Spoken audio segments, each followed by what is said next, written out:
Alright, welcome to the Random Fandom with me, Danny Danger. Or Danny Phantom. It'll sound better. The Random Fandom with Danny Phantom. Or Danny Fandom. Alright, it doesn't matter. It doesn't matter. Alright, so today, I'm basically just going to be yammering my thoughts on different fandoms. Because, why not, you know? It's fun. I'm just going to start with an easy one, and that's Batman. Now, everybody loves the Batman, or in some cultures, or sometimes you just say Batman, or Batman. That's his last name, Batman. Patrick Batman. Just doesn't make any sense. For a lot of people, the 1960s Batman television program was probably their first foyer entrance, introduction to the Batman world, or I guess maybe not their first, but it's just like such a famous, parodied show that it just encapsulates the fandom of the Batman. And it's funny because it's not even, they were making fun of it. Like it wasn't even meant to be taken seriously, but I think that's what makes it so great, is that they go into it with this attitude, and I'm not sure how accurate the behind the scenes movie is, but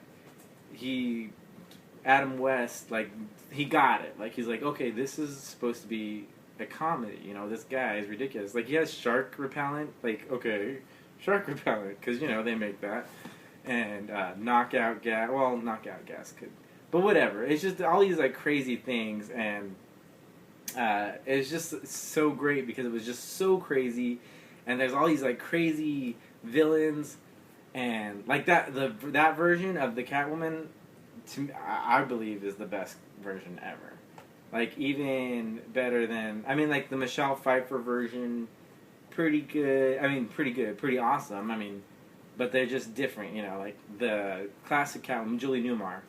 The other actresses who played her in the 60s were pretty good too, but just like Julie Newmar is like, oh my gosh, she was like perfect, and like the suit. Alright, anyways, let's move on. So that was a pretty awesome character. And it just, like, it has such lasting characters too, like there's, like, all of them are famous, like the Joker, that character was parodied in even, what's that dumb show? Penny Proud, The Proud Family. There was a character on there based on Cesar Romero's version of the Joker, kind of, sort of. So I was like, wow, it like permeated the culture that much. That was great. And actually, when the first movie came out, Batman by Tim Burton, I had grown up with the 60s version, so I was like, I thought that the movie was based on the series, and like, because there was that scene where they go in the art gallery or whatever, and there was a scene like that in the TV show. I'm like, oh yeah, so that was like in the TV show. So it was just weird, and then I realized, I'm like, oh well, duh, there's a comic. So I guess that came first. Alright, maybe I might have kind of known there was a comic, but still, the movie seemed like, to me, I was like, oh, it's based on that TV show that I watch every Sunday. So, there was that. The movies are pretty good, the first two, and then the new ones, the Nolan ones, are very awesome, obviously. The comics, I've made some steps into the comics, and they're pretty good. I'm reading some Robin right now. I'm reading some